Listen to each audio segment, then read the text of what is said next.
Assalamualaikum warahmatullahi wabarakatuh. Perkenalkan, nama saya Muhammad Ilham dari Prodi S1 Manajemen 2019 STIE Tribakti Business School. Di sini saya membuat video untuk memenuhi tugas mata kuliah Sistem Informasi Sumber Daya Manusia dengan dosen pengampu Bapak Redi Adi Saputra SEMM. Dan di sini saya akan menjelaskan tentang Sistem Informasi Sumber Daya Manusia.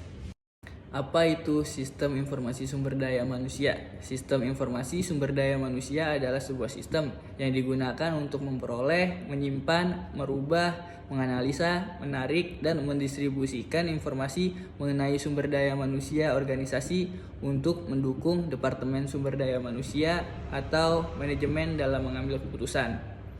Penggunaan teknologi dalam fungsi sumber daya manusia tergolong sangatlah masih baru dibandingkan fungsi lainnya di dalam organisasi. Contohnya, sistem informasi sumber daya manusia yaitu aplikasi lowongan pekerjaan online, tes berbasis internet, informasi kekaryawanan, training online, dan perencanaan karir karyawan. Tujuan sistem informasi sumber daya manusia.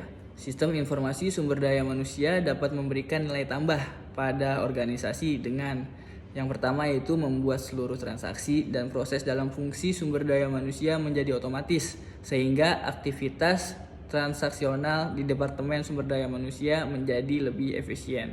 Yang kedua, menyediakan informasi yang akurat dan tepat waktu sehingga dapat membantu manajemen dan Departemen Sumber Daya Manusia dalam mengambil keputusan yang tepat.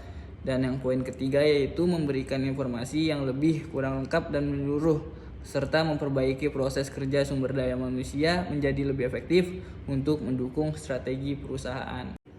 Penerapan sistem informasi pada manajemen sumber daya manusia. Yang pertama itu ada aktivitas manajemen sumber daya manusia seperti sistem informasi manajemen sumber daya manusia yang terintegrasi dengan sistem informasi yang lainnya, yaitu konektivitas antar komputer lokal dan internet, contohnya LAN dan internet.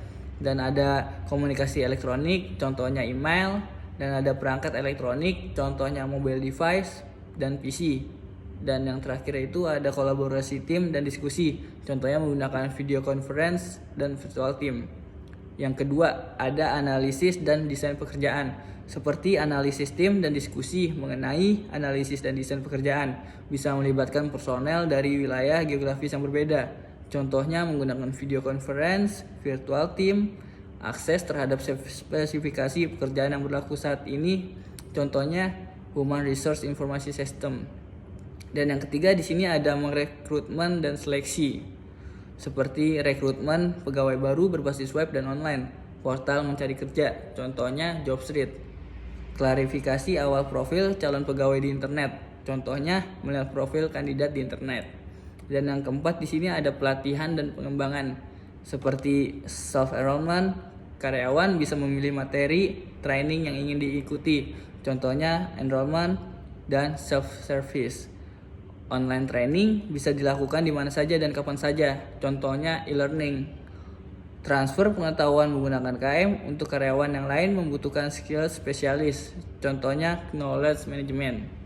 Aplikasi pelatihan fisik dengan resiko terbesar, contohnya VR. Dan yang kelima ada manajemen kinerja, seperti penentuan target kinerja periodik, pencatatan realisasi kinerja, dan penilaian kinerja, target versus realisasi, dashboard hasil kinerja setiap unit dan bagian key performance indikator, bahan penilaian untuk menentukan kompensasi berdasarkan hasil penilaian kerja. Dan yang keenam itu ada kompensasi. Kompensasi itu seperti informasi gaji, tunjangan, dan bonus saat ini, dan simulasi pendapatan untuk masa mendatang. Karyawan bisa menentukan imbalan yang ingin diambil atau tunjangan hari tua, asuransi, kepemilikan saham yang fleksibel. Keuntungan sistem informasi pada manajemen sumber daya manusia. Sistem informasi sumber daya manusia dapat memberikan dampak yang signifikan pada faktor penghematan biaya dan waktu. Keuntungan yang diperoleh itu yaitu ada menyediakan informasi yang lengkap dalam bentuk database yang terintegrasi sehingga dapat menciptakan koneksi yang akan mempercepat pertukaran informasi. Dan yang kedua ada meningkatkan kemampuan kompetitif dengan memperbaiki operasi sumber daya manusia dan manajemen. Dan yang ketiga itu ada memperbaiki kualitas dan ketepatan waktu dalam proses pembuatan keputusan. Yang keempat ada meningkatkan efisiensi dan efektivitas dari fungsi administrasi sumber daya manusia.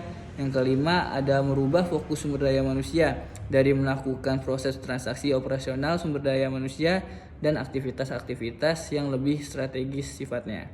Dan yang terakhir yaitu ada meningkatkan kepuasan karyawan dengan memberikan pelayanan sumber daya manusia dengan lebih cepat dan akurat. Resiko dalam penggunaan sistem informasi manajemen sumber daya manusia, yaitu yang pertama ada tergantikannya faktor manusia dalam melakukan penilaian pada fungsi sumber daya manusia oleh proses komputerisasi. Dan yang kedua ada unsur kerahasiaan data pribadi karyawan karena dapat diakses oleh pihak internal dan eksternal perusahaan. Dan yang ketiga ada kurangnya fleksibilitas pada sistem, di mana proses komputerisasi hanya berlaku pada sesuai ketentuan yang terstandar. Yang keempat, ada kemungkinan adanya penolakan oleh karyawan untuk menggunakan monitor kinerja secara elektronik. Dan yang kelima, yang terakhir yaitu ada penyederhanaan kinerja dalam tugas dengan kompleksitas yang tinggi pada sistem monitoring kinerja. Dan kesimpulannya yang telah tadi saya sampaikan yaitu sistem teknologi informasi memiliki peran yang sangat strategis pada aktivitas manajemen sumber daya manusia dalam mencapai tujuan perusahaan. Penerapan sistem teknologi informasi perlu diimbangi dengan pemahaman terhadap ancaman sistem teknologi informasi supaya penerapannya bisa menghasilkan tujuan yang diinginkan, yaitu meningkatkan produktivitas dan kekuatan perusahaan yang pada akhirnya meningkatkan kemampuan berkompetisi perusahaan. Terima kasih untuk teman-teman yang sudah melihat video saya. Selalu jaga kesehatan, jangan lupa like, komen, dan follow Instagram saya. Saya pamit undur diri. Wabillahi taufiq wal hidayah. Wassalamualaikum warahmatullahi wabarakatuh.